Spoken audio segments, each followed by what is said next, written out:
Welcome to This Sports on This is Beirut. Lebanon's national football team is back from an international friendly, and now that the Asian Cup qualifiers are just around the corner, the pressure is mounting, so is the criticism. We're getting into it all with national team defender Khalil Khamis. Khalil, welcome to the show. Great to have you with us. Thank you for having us, and thank you for putting the spotlight on the football in Lebanon as well. Khalil, you're back from Indonesia after an international friendly, which ended with a goalless draw. First, how was the game? Actually, like you said, there has been many criticisms about the game. Some people were positive about it, some people were negative about the result. Actually, if you want to take it from our perspective, like the players' perspective, it was actually a very good result, knowing that Indonesia qualified for the second round of the World qualifications with Saudi Arabia and Iraq. They already played against Saudi and they won against them. So I think Indonesia is a pretty solid team. They have many neutralized players. And they're a very solid candidate to getting to the second stage and getting to the World Cup. So actually the trip, like an overall about the trip, knowing that traveling from here to Indonesia with all the flights, with all the change in the time and everything, it's a bit challenging, but I think it's a good result taking all factors into consideration. But many believe that this game showed that Lebanon still hasn't solved their long-standing scoring problem, which explains why the fans are frustrated. Actually, no doubt that we were having like a bit of problems in attack. This is something everybody can see from the results. Having 10 games scored in like maybe two or three games, we cannot hide behind our fingers and say no. But actually, you should adapt to your opposition. So if you're playing again against an Indonesian side who's like, we're all sure that they're on another level, they're on a higher level than us. You should adapt to the game, and you should have a game plan based on this. So you cannot play attacking against an Indonesian team, because if you're gonna play and the way they want, of course the result won't be satisfying. So that's why. Even though it was a friendly, the game felt heated. You picked up several yellow cards and you got into a fight with some Indonesian players. We even saw Indonesia's Tom Hai refuse to greet the Lebanese team from the coach to the players. What exactly happened? Yeah, as you mentioned, the game was a bit physical, like, and especially from our side, like we wanted to perform well, we wanted to have a good result, so we tried, because like they're better than us while playing football, so we tried to move to the physical side in the game. So they didn't accept like these challenges that we were having. Adding to this, maybe a little bit sometimes. We were just like you're just letting time pass on to have a good result. So they didn't take it in a good way. They felt that we were doing these manners on purpose, which wasn't the case against them. So they weren't happy. They weren't satisfied because of the physical challenges, and they weren't satisfied because of the result. Of course. Has Lebanon lost some of its weight or status in regional and international football? Actually, it can be seen from different perspectives. No doubt that all countries, like all Asian countries, are working hard. They have the infrastructure. In addition to this, they also, like, the federation is helping them. So all this is taking the Asian football to another level. Maybe we are taking it to the other level, but maybe on a slower pace. That's the main problem, I think, here in Lebanon. We're going to get into the infrastructure issue in Lebanon, but Khalid, do you feel the players carry the weight of public disappointment every time the team fails to score or win? Actually, of course, like when you represent the country, you want what's best for the country. It's when you represent the country, it's a bit different than when you represent the club. You're always proud when you represent the country. So a disappointment. Maybe you could say that it's a disappointment, but if you go back like to when the new coach came, and there was a little bit of changes in how the federation changed the national team layout. They brought in new people, a new coach. Everything changed. So you can see like the results. The last 10 games that we played, actually we were having good results against good opponents. Like to draw with Qatar, who just won the Asian Cup, and to draw with Indonesia, and not to lose in 10 games. Actually, these are pretty good results that we can build on for the future.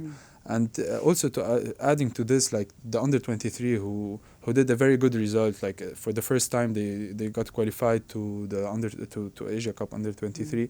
That also shows that there is something going on, like there's something changing in the Lebanese football, and hopefully we can work on this to build a better generation. Speaking of the under 23 team, what do you think they have that the senior team is missing?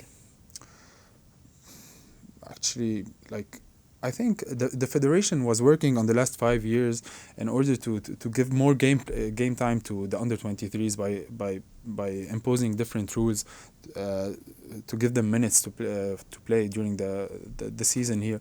I think this helped a lot in them performing well and doing a good result. Adding to this, there are many talents for this category that we all believe that they could do a good result after all. If you had to be brutally honest, what's the single biggest weakness that's holding the team back? The main thing that's holding Lebanese football back is the infrastructure, for sure. Like you play week in week out games here in Lebanon on artificial grass, and then going out to represent the country. You're playing on real grass. That's something only football players can understand. It's very different. Yeah, you got adapted to playing on artificial grass, then you go to perform. So the infrastructure is a very hard thing. But FIFA supports national leagues yearly. Why do you think this problem hasn't been solved yet in Lebanon? Actually, if I have an answer, I would have helped the federation in doing this. But I think they're working. Like we can see this year, we have like 2 or 3 football fields that they're working on that we can use for the season. Adding to this also that that it's been like 3 or maybe 3 or 4 years that the Lebanese national team or either clubs here in Lebanon aren't playing their home games in Lebanon. Unfortunately, every time we need to play a home game, we're going to Qatar or to different countries to play our home games there.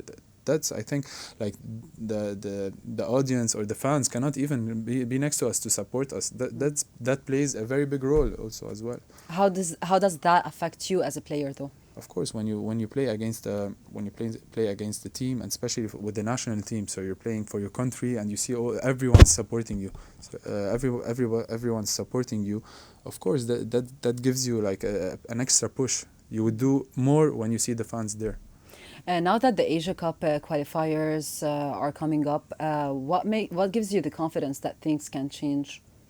Actually, it's not only about the Asia Cup coming. Actually, over the last like 2-3 years, you can see like from outside or from inside that the federation is trying to change some things, trying to work harder in order to take football, especially in Lebanon, to another level. But who do you think holds the responsibility for the team's struggles? The federation, the coach, the players? Actually, to be honest, I think everybody is responsible. We cannot put the blame on someone. So the players are responsible too? Everybody. The players, from the mindset, the education of the players, the coaching staff, but also the mindset of the coaching staff. The federation, and somewhere they're also lacking the responsibility. So everybody, even the government, the government isn't helping as well. So I think, as I told you, you cannot blame it on someone. It's just a group, everybody. What's wrong with the mindset in Lebanon? The mindset in Lebanon, like nobody believes there's a future in football. So like everybody, all kids start at a young age playing in academies. If you go and watch, you see the talents, you see everything. You believe that there are players that would just not only perform well here, they can go and play outside on a higher level. But then when the kid or when the parents see that the kid is already 17 years old, they don't tell him it's either you go to football or you continue your studies. It's directly go continue your studies, because there's no future in football. So that affects a lot as well. You just mentioned the government and the situation in Lebanon, but at the same time, we're seeing Lebanese basketball making achievements, succeeding regionally. What's the difference between basketball and football in Lebanon?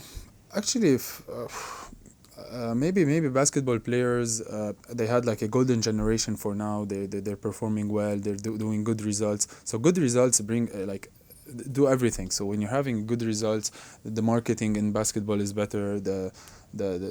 the fans want to watch the game more. So I think this is the main aspect behind it. So they have a golden generation now. They did good results. Everybody is talking about basket. Like in 2014 when Lebanon was about to qualify for the World Cup, it was the hype, it was the trend. Everybody was talking about football back then. So it's like stages in sports. Do you expect the local league to be more competitive this season, especially with the investments we're seeing in clubs like Shwaya? Actually, I do. Yeah, I think this year is different than the. If you want to go backward for like 4 or 5 years, I think this is gonna be one of the most competitive seasons so far, because you don't only have 2 or 3 teams competing. You mentioned Jouaya, who are a new team. They have big investments, and they got very good players, national team players. So I think between Nejme, Ansar, Ahad, Safa, Jouaya, Hakme also, who had a good season last year. So I think the competition is gonna be big. Which is better for the league. It's going to take the league to a higher level. So all of this is good for the Lebanese football and for the national team for sure. What's your goal this season, though? On a personal level, of course, there's 2 goals. First, our goal with the national team is to qualify for the Asia, to qualify for the Arab Cup, which is in December, and with the club, of course, it's to qualify for AFC Cup and to win the league for sure. Nothing less. What changes do you think should be made to address all the criticisms and to raise the level of Lebanese football again? Like if there was a simple answer for this, it would have been solved easily. I think, as I already mentioned, there are so many things that we can start working on. You should start working somewhere in order to achieve these. As I mentioned, infrastructure. Like if you look in Asia, like other countries, they have the infrastructure, but they lack the talent. Like Indonesian players, or now I'm mentioning Indonesia because they're on top of my mind, but they don't have the talent. They have the infrastructure. They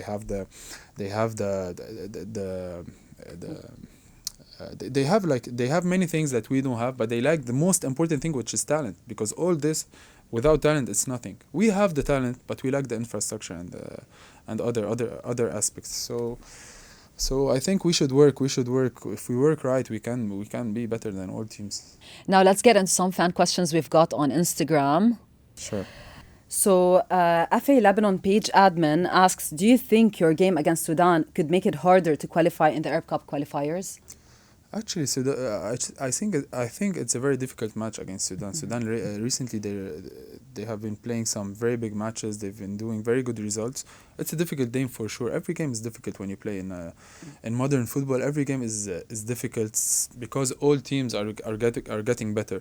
So it's a difficult game. It's not impossible, but we will do our best to qualify for Asia, for the Arab Cup for sure. And with which player do you prefer to play in centre back in the national team? And which young defenders do you think should be included in the national team? Actually, in the national team, there's Asim Zain. I know I've been playing with. Walid Chour as well is an option. What was the second question? Which young defenders do you think should be included in the national team? First of all, we want to congratulate again the under-23 for doing a good result. So I think we watched their games. They have many prospects for joining the national team, and I think Hassan Farhat is one of the best players for the under-23. He's a center back that could join he already was with us in the first national team, and I think he would have a very bright future if he continues like this. Hisham Khalifi asks, when do you think Lebanon will witness a real football revolution like the one we're seeing in basketball? The last time it happened was when Theo Bakr was leading the national team. Exactly, in 2014 when we were about to qualify. Actually, we're going again, we're repeating what I just said. Under-23 is a very golden generation. If they work right, if their mindset is right, and a little bit of help from the federation, the government, the coaches and the staff, I think we could see not like the same as 2014. We can even have a better journey with them. Mm-hmm. And many have criticized Coach Radulovic's tactics, saying he plays only defensive football. Even some Indonesian fans described Lebanon's performance as, and I'm quoting here, poor, boring, no attack, just defense, and playing with 0 risks. As someone who's been in the squad for years now, how do you respond to these criticisms? There are criticisms. Indonesian fans, for them, they're saying, they're talking like in that way because they didn't have a good result, because they wanted a good result, especially knowing that how invested they are in the national team. They have everything, so they wanted a good result. If they could win, they should have won. But as I mentioned, we tried to play according to the game plan that we were given. It's true we played in a defensive way, but when you play against a stronger opponent, that's what you should do. You should adapt to the opponent to get a good result, a positive result, and we achieved a positive result. But is this like Coach Radulovic's game plan, like in every game? Do you think that's like you always play defensive? That's what the fans are saying. We don't play always defensive. We had some good results against teams that are like at the same level as us, or even a little bit less. But when you play against better teams, of course you're going to play in a defensive way, because if he plays in a defensive way and draws 0-0, what do you prefer, to play in a defensive way and draw 0-0, or to play in an attacking way and lose 5 or 6-0? Of course, a positive result is what matters. And final question, Osman asks, is Miodrag Radulović still the right person to coach Lebanon? I think we can assess if he's the right coach or not, depending on the phase that he's been here for. He's been here for almost 1 year or almost 2 years, and he's here until the Asian Cup qualifiers are done. So we can't assess now. When the qualifications are done, if we qualify to Asia, then he proved everybody wrong and saying that he was the right coach. And I believe he's the right coach for now, because maybe some fans, they don't see the results as positive, but me playing for the national team, seeing the wider picture, I think we're having some positive results. Khalil, we've come to the end of this interview. Thank you so much for joining us. Thank you for you as well. Coming up next, a Lebanese athlete has just broken a Guinness World Record for the heaviest single rep muscle ups. Keep watching.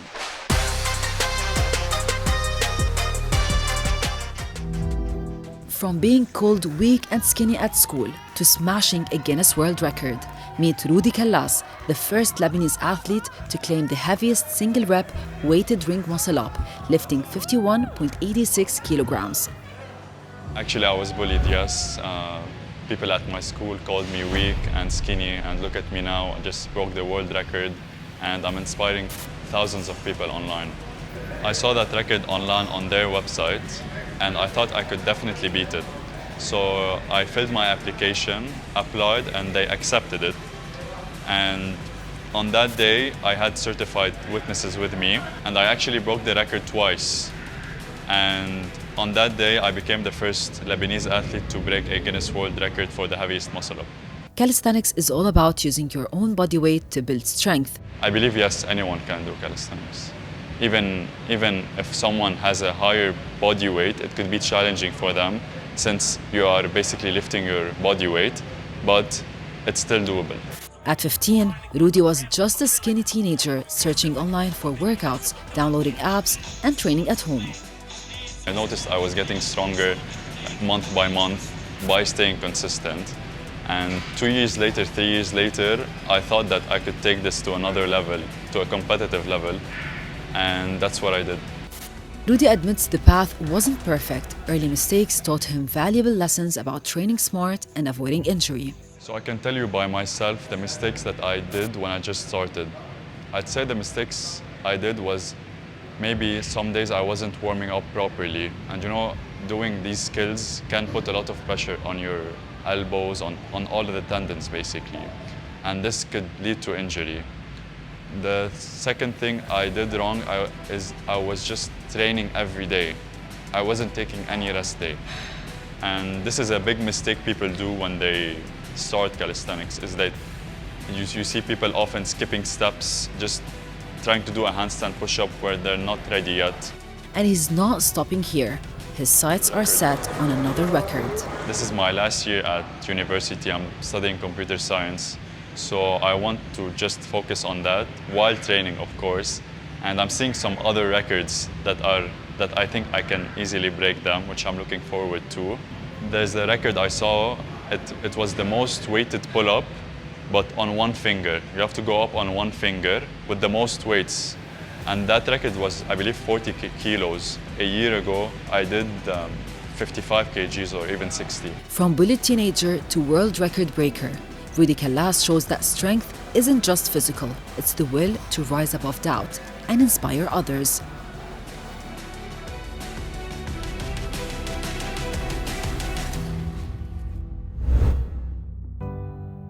And that's all for this episode of This is Sports. Thanks for watching. Make sure to follow This is Beirut on all our social media platforms and check out our website for more episodes.